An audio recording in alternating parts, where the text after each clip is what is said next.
UVA runs a kind of an unusual offense in college basketball, and that their bigs are their perimeter three-point shooters. How does that affect the way you run your defense against them?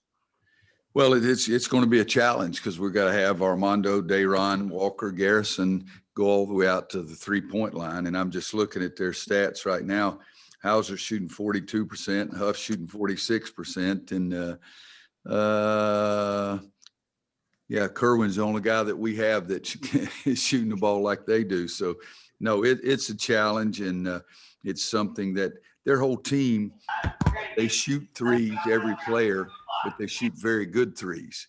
And it's within the part of their offense. They don't take bad shots. And, I mean, in today's times, field goal percentages used to be a lot higher than they are now, but Tony's club's shooting 49.5% from the floor. And that's fantastic. That's one of the strengths of their team. I've had teams before in the old days that averaged 50% for the whole year. Now we're trying to get above 20. Josh Graham. I had another question on what Virginia's doing. Since so many of the problems that you guys have had the last few games have been based in turnovers, and many of the guys that you have on your team haven't faced the UVA pack line before, how much of an emphasis has taking care of the basketball been this week in a low possession game? Well, we've talked about it. There's no question about that. For us, their defense is a very sound defense. I've always thought that I would like to look into that and possibly change, but I'm too old and I like the more aggressive trying to steal the ball. I don't like our defense this year by any means. There hasn't been too many games where I thought our defense was a key factor in the game. And we have had teams like that in the past that I thought our defense was a key factor, but they're fantastic defensively. Every possession is more important because there's going to be fewer possessions during the game. But every possession is more important on both ends, not just the offense or defense, but on both ends. You've got to be able to guard and not have a breakdown, because if they score just because one of your breakdowns, that's silly. And at the same time, you don't want to take bad shots and turn the ball over. And for a lot of our season so far this year, that's been the description of our offense, is turnovers and bad shots. But we're getting a little bit better. This is the biggest challenge that we'll have all year long. There's no question. Thank you. I'm sorry, Josh. Seal Brown. Roy, how difficult or trying has this week been, given how it started with the postponement of and was postponed? Well, it was. I'm just trying to think. I can't ever remember anything that frustrated me like this. I've never had a game postponed like that. So it was not my favorite moment. I can tell you that. It's from midnight Saturday night when I stopped thinking about our game against Duke and started focusing on Miami. From that time until the last 24 hours or so was something I did not enjoy, did not like. Don't ever want to go through it again. But you got to move on, and that's what we're trying to do, is move on, put it behind us. Ross Martin. Yeah, Coach, I kind of want to build on that. You said they were going to pay a very significant price. What was the conditioning like this week for some of the players? Is there anything you can tell us about what they went through?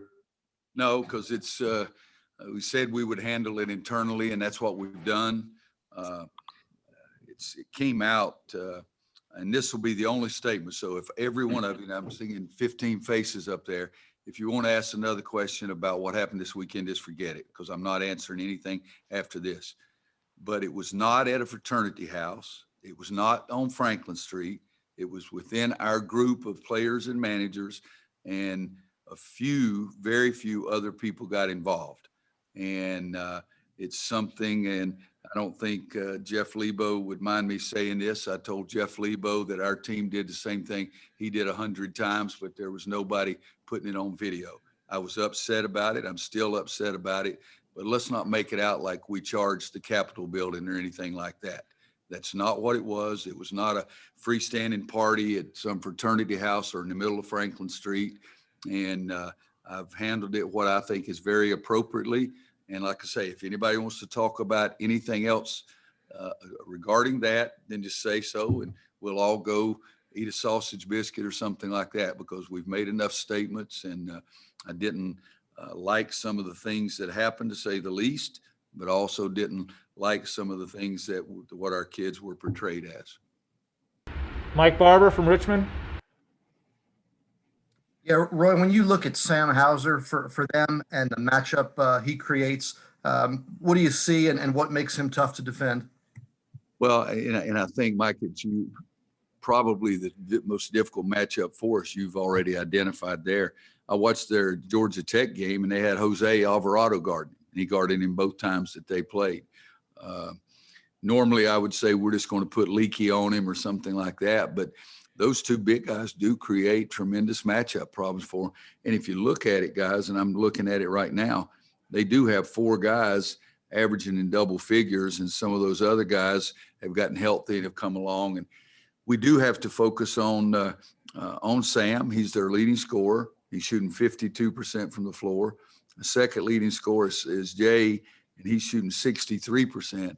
So those are big time matchups for us, and they both cause problems. And our bigger guys have really got to understand they've got to get out on the floor and play defense. Greg Barnes. Hey, Roy, you've expressed an interest in playing as many games as you can. Now that there's been 2 that have been postponed, that have not been rescheduled. Is there a consistent dialogue with the league office and trying to get some of these things rescheduled in the coming weeks?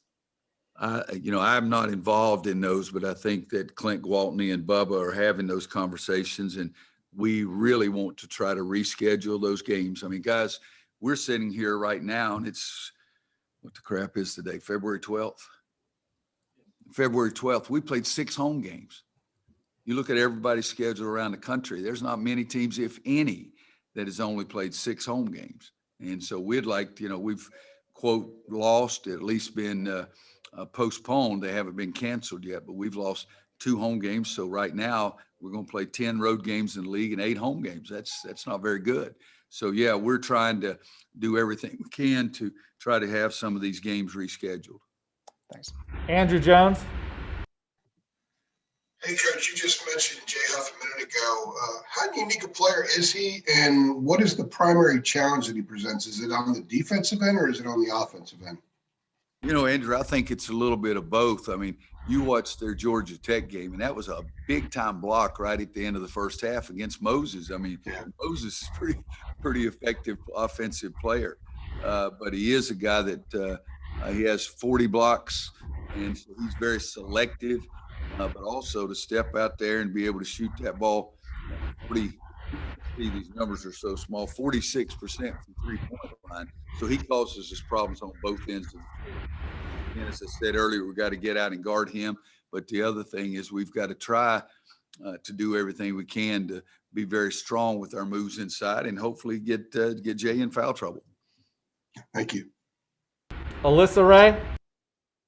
Coach, with no preseason, a little slower start for the freshmen to get rolling this season. Out of their production and their confidence as of late, do you think they're where they should be now at this point in the season?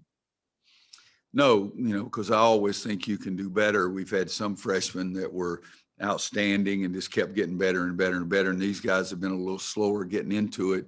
Dayron had some big time games earlier than Caleb or RJ or Walker or Kerwin, for example. But I do believe it's time now to go ahead and be a basketball player.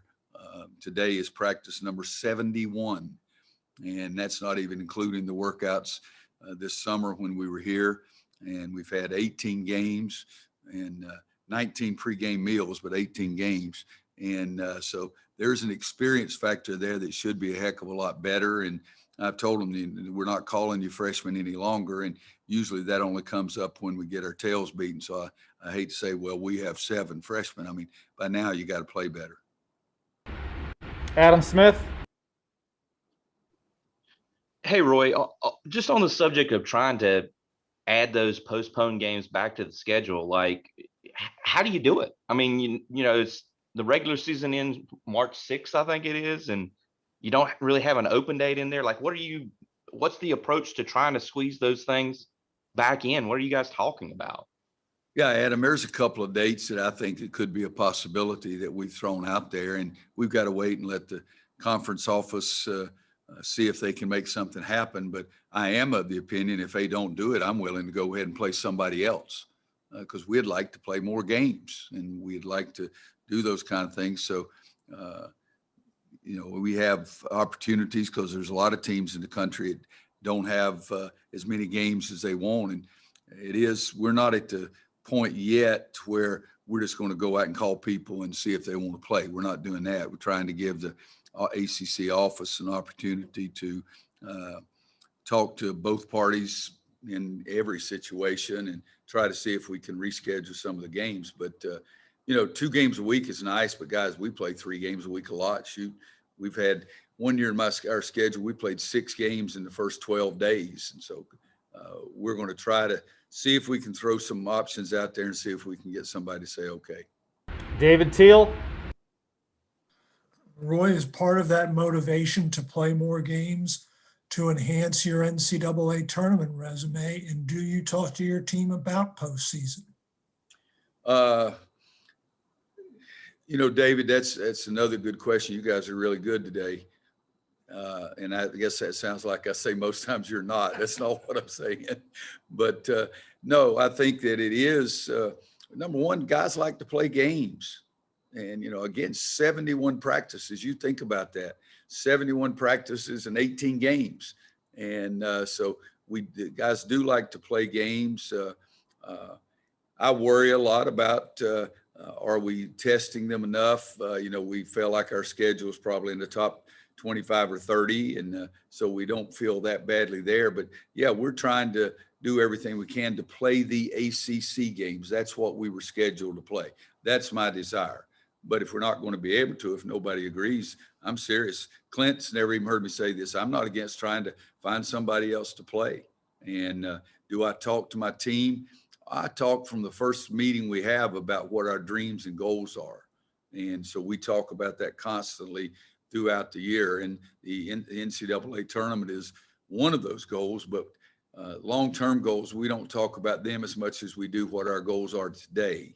And today is hopefully having a great practice to get ready to talk about tomorrow's game against Virginia. And so it's a lot of that, David, not particularly. We got to get one more game to see if we can help us get in the NCAA tournament. That's not what we talk about with our team, and that's not what I talk about with Clint and Bubba. We'll take 2 or 3 more. Taylor, then Greg Hall. Hey, Coach. Caleb Love had a lot of success in the Duke game out of the horn sets. How have younger teams and point guards in recent years impacted how you've taught your system to where you do incorporate more universal concepts like horns? We probably run that less than any team in the country. And we ran it the first couple of games in Asheville, and they kept double teaming our freshman point guards, and they turned it over. So we ran it 3 times in 15 games after that. But we did run it a couple of times more in the Duke game than we have. But it's not a huge part of our program. And somebody would, I guess there is some people that analytically do those things, but I have no idea if we ran it 7 times or 700, but I can tell you it's a hell of a lot closer to 7. Greg Hall. Roy, after the high of beating Duke and Caleb's performance, I'm just wondering how he responded in practice this week. I think he's responded well.